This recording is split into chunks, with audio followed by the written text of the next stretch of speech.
Elizabeth Fraser tenía solamente 4 años cuando sus papás empezaron a vender su cuerpo. Sus papás la explotaron sexualmente 20 años antes de que Elizabeth se pudo alejar de ellos. Hoy les voy a contar su historia. Hola y bienvenidos a un nuevo episodio de Y así les mato. Como siempre, yo soy su host Emi y antes de empezar vamos a hablar del Patreon. Con una suscripción pueden escuchar 2 episodios extras al mes. Una manera en la que los pueden accesar es a través del Patreon, una plataforma que pueden encontrar en el link en la descripción, y en esa plataforma pueden escuchar o ver los episodios extras. En esa plataforma también pueden mandar mensajes directos que contesto mucho más rápido y eventualmente pues voy a tener más niveles con más beneficios ahí. Pero si solamente quieren escuchar los episodios extras, se pueden suscribir a través de los episodios que tienen un candado y ahí pueden encontrar un link para poder suscribirse y empezar a escuchar. Normalmente en estas plataformas hago como episodios de asesinos seriales tipo Ted Bundy. Ahorita estoy haciendo la de Ed Kemper. Están muy buenos. Entonces, sí, vayan a escucharlos. Hay 7 días gratis, cuesta $3 mensuales y pueden cancelar cuando sea. Entonces, espero verlos ahí. Hoy es el segundo episodio de los 3 episodios que voy a hacer acerca de la trata de personas y como seguramente ya se dieron cuenta, es un episodio difícil de escuchar. No voy a entrar en detalles gráficos en el episodio de hoy, pero el tema, el hecho de que estamos hablando de la explotación de una niñita por parte de sus papás, es un tema pues fuerte, así que antes que nada es importante que cuiden su salud mental y si creen que este episodio va a ser demasiado para ustedes, ahorita es el momento de dejar escuchar porque vamos a empezar.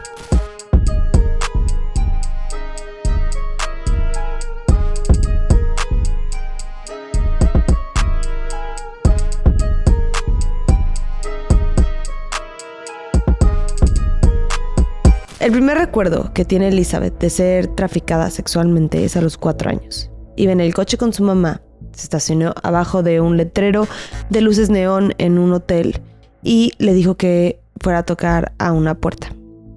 Elizabeth se bajó del coche y tocó en la puerta y un hombre le abrió. Cuando acabó, este hombre le entregó un sobre y Elizabeth se lo entregó a su mamá y regresaron a su casa. Pero claro que el abuso no empezó ahí, porque tuvo una preparación de antemano por parte de sus papás. Un entrenamiento que la iba a preparar para lo que sus papás la estaban forzando a hacer. Porque a la temprana edad de 4 años, Elizabeth ya tenía claro las expectativas que tenían sus papás de ella y sabía perfecto lo que tenía que hacer. Estas expectativas y acciones eran en su mayoría actos sexuales que tenía que llevar a cabo o que tenía que recibir.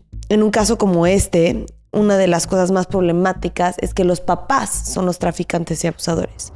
Y claro, ellos tienen control completo de la vida de su hija y la pueden manipular y mentirle de una manera tan constante que este ambiente se vuelve normal. Es similar a pensar que, pues como que nunca extrañas lo que no tienes. Bueno, creció con este abuso y la entrenaron para soportar este abuso constante. Ella no tenía ni idea que lo que estaba viviendo era un crimen y no era normal. Ella creció toda su vida pensando que lo que sus papás le hacían y la forzaban a hacer era no solamente normal, sino que ella era especial. Y al decirle que era ella la excepción y que no podía decir nada a nadie porque solo ella era lo suficientemente importante y extraordinaria para participar en estas actividades, este secreto lo guardó como una promesa, como evidencia de que sus papás la querían y de que ella era única. Claro que cuando creció se dio cuenta de que esta fue una estrategia de manipulación que usaron sus padres para mantenerla callada, dócil y cooperando. Aunque le hayan vendido la idea de que todo esto en realidad era amor, abuso es abuso y Elizabeth poco a poco empezó a sentir los efectos negativos de este trauma. La culpa, el odio, el miedo, la vergüenza. Pero seguía sin ver que sus papás solamente estaban usando su disque amor como otra arma para que ella obedeciera. Porque cuando estaba chiquita, el miedo de perder el amor de sus papás era parte de por qué nunca cuestionaban nada. Algo que es muy importante notar en este caso y gran parte de por qué lo escogí hoy para contar esta semana es que la familia Fraser era una familia de clase media alta, que vivía en Salt Lake City, Utah. Creo que es importante resaltar esto porque Mucha gente cree que la trata de personas es un problema de países del tercer mundo o que solo ocurre en vecindarios pobres e inseguros, pero en realidad es un problema que ocurre en todas las clases sociales y se puede camuflajear tan bien que nadie en sus alrededores lo puede identificar. Sus papás no eran drogadictos o personas con un historial criminal, no eran violentos, no se parecían nada al estereotipo de la imagen que tenemos de alguien que trafica personas. Al contrario, eran una pareja con dinero, vivían en un gran vecindario, eran religiosos y eran miembros respetados en su comunidad. Nadie ni sospechaba lo que estaba pasando. Y poco a poco Elizabeth se fue dando cuenta que lo que según ella era amor no era más que control y abuso. Y le hizo clic esto en quinto de primaria, gracias al apoyo de una maestra. Elizabeth cuenta que esa maestra la amaba y la cuidaba sin esperar nada a cambio de ella. Y era la primera vez que Elizabeth sentía un tipo de amor incondicional, en el cual simplemente por ser ella se merecía un cariño o un apapacho. La dinámica que tenía con sus papás era completamente lo opuesto. La disque amaban, entre comillas, porque Elizabeth hacía todo lo que le pedían, incluyendo venderse. Pero después de tener a esta maestra y de sentirse querida, fue que empezó a darse espacio de sentir el dolor que estaba sintiendo, obviamente como resultado del abuso, y de entender que la manera que se estaba sintiendo no es como se debería de sentir, no era normal. Y estos sentimientos la llevaron a desarrollar mecanismos de defensa que en su caso eran lastimarse. A veces se pegaba en la cara con latas y a veces se cortaba. En ese momento ella no sabía por qué lo estaba haciendo, tampoco sabía que era algo que otras personas hacían. Elizabeth pensaba que ella había inventado este tipo de mecanismo porque sí hay un porqué detrás de este comportamiento. En muchas ocasiones las personas que se lastiman físicamente lo hacen porque el dolor emocional llega a ser tan poderoso, tan doloroso, que sienten que se están ahogando en sus emociones y el dolor físico es como una manera de aliviar este dolor que llevan dentro. Y esa fue una manera de poder sobrevivir el abuso emocional y sexual que estaba viviendo. Es un mecanismo de defensa, obviamente no es sano, pero es un mecanismo de defensa. Sus papás la estaban vendiendo 2 o 3 veces a la semana y para Elizabeth se volvió una rutina, se volvió una parte de su identidad porque llevaba años haciéndolo y en su cabeza catalogaba esta parte de su vida como una responsabilidad, un trabajo. Cuando estaba terminando preparatoria y empezando la universidad, decidió empezar a alejarse un poquito del abuso sexual. Y de la única manera que pensó en hacerlo fue dejando de ir a las citas que sus papás le programaban en diferentes hoteles. Pero poco tiempo después se dio cuenta que era peor cuando no llegaba a sus citas que cuando iba, por las amenazas que sus papás le hacían cada vez que no llegaba a esas expectativas. Y esas amenazas continuaron y fueron una de las herramientas más exitosas que tuvieron sus papás para forzarla a seguir yendo a estas citas y a seguir traficándola.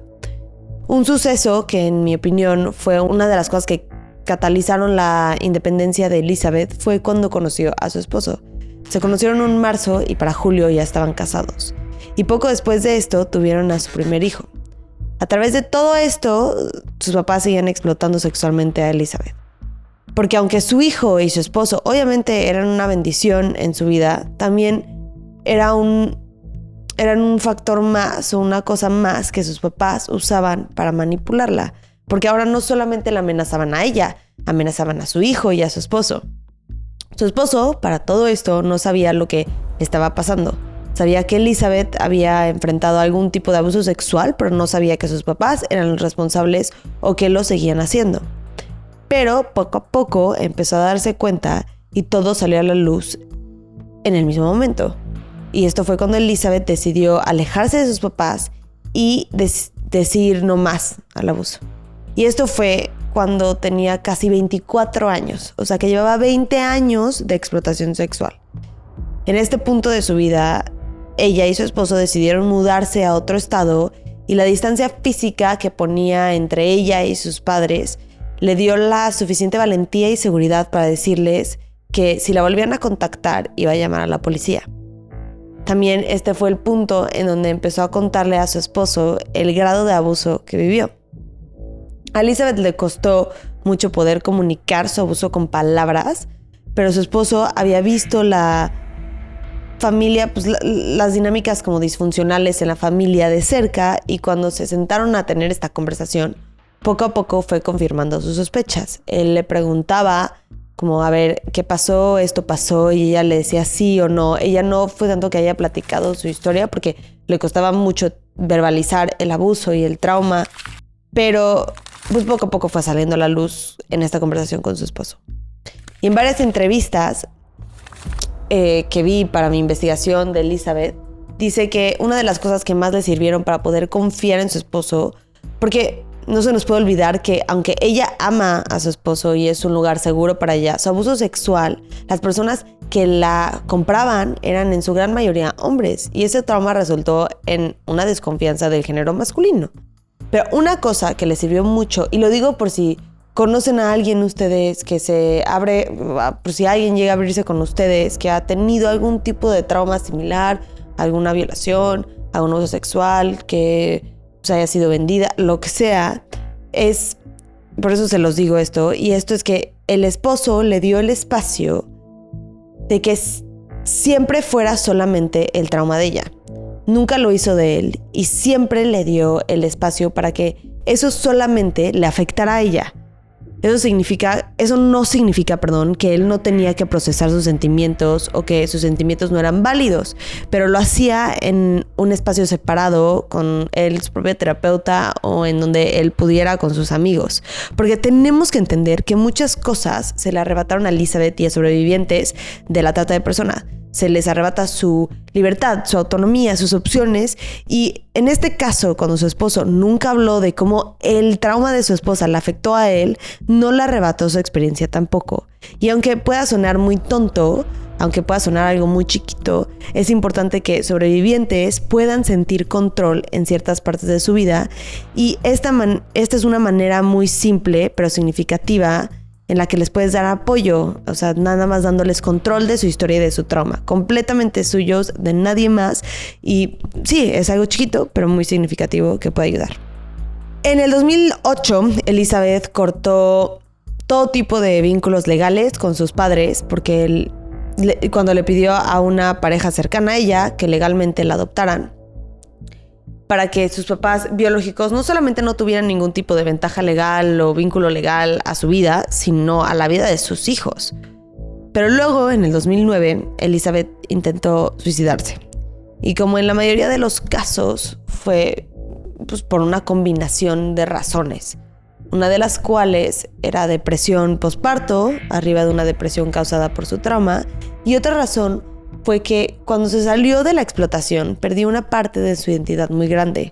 Era algo que había formado parte de su vida tanto tiempo que, aunque ya no estaba, le dejó un vacío que no sabía cómo llenar. Para este punto de su vida había sido algo muy, muy grande de quién era, o sea, de parte de su identidad. Y también es importante mencionar que, como en todo abuso, no significa, no me malentiendan, porque no significa que es que a las víctimas o sobrevivientes les guste. Pero en muchas ocasiones, en abusos como estos, que es un abuso que se repite, hay algo que la víctima o la sobreviviente, el sobreviviente, saca un beneficio retorcido que sale desde este abuso. Por ejemplo, Elizabeth, de cierta manera, sacaba la aprobación y el amor de sus papás al hacer esto. Entonces, para ella era como algo que hacía, que aunque obviamente no quería hacer, obviamente algo súper negativo, obviamente algo pues, que la forzaban a hacer, sacaba ciertas cosas buenas y ligaba el amor, la gratificación de lo hiciste bien, todo eso lo sacaba de esta parte de su vida. Entonces perdió eso y es algo que pues, no sabes cómo llenar, porque obviamente son cosas muy complicadas, de sentimientos muy contradictorios, y es algo pues, muy difícil de trabajar. Y no es algo que les tiene que hacer sentidos, pero es el trauma. Pues sí, el trauma es muy complejo y es diferente para cada quien. Pero en su caso no solamente fue una vida no solamente fue que se salió del abuso y ya vivió una vida feliz después de escapar a sus traficantes, también hubieron varios procesos dolorosos que tuvo que superar para empezar a sanar. Una de las cuales fue empezar uno de esos procesos fue empezar una empresa que se llama Hero Bands. La idea que empezó este emprendimiento fue que había días en donde le costaba mucho hacer tareas ordinarias y a veces sentía que necesitaba paciencia o fuerza o esperanza. Y empezó a hacer unas pulseras con estas palabras para recordarle que sí podía y que sí tenía estas cualidades y que era fuerte. Así que todos los días escogía las pulseras con las palabras que cree que más necesitaba para poder sobrevivir ese día. Y pues, le dan fuerza y le dan sabiduría para creerse esas palabras y recordarse que es una mujer resiliente y una sobreviviente. Les voy a dejar el link por si quieren ver la página. Se me hace que es una labor pues, bastante bonita. Y pues sí, pues si les interesa, ahí se los dejo. Muchas gracias por escuchar este episodio de Así les mató. También les quiero dejar aquí abajo algunas páginas para que si se quieren educar un poquito más acerca de la trata de personas, de cómo identificarla, organizaciones a las que pueden donar si es que quieren. Se les voy a dejar todo en la descripción del episodio. Y pues sí, los veo la próxima semana con otro episodio de Y Así les mató. Muchas gracias y bye.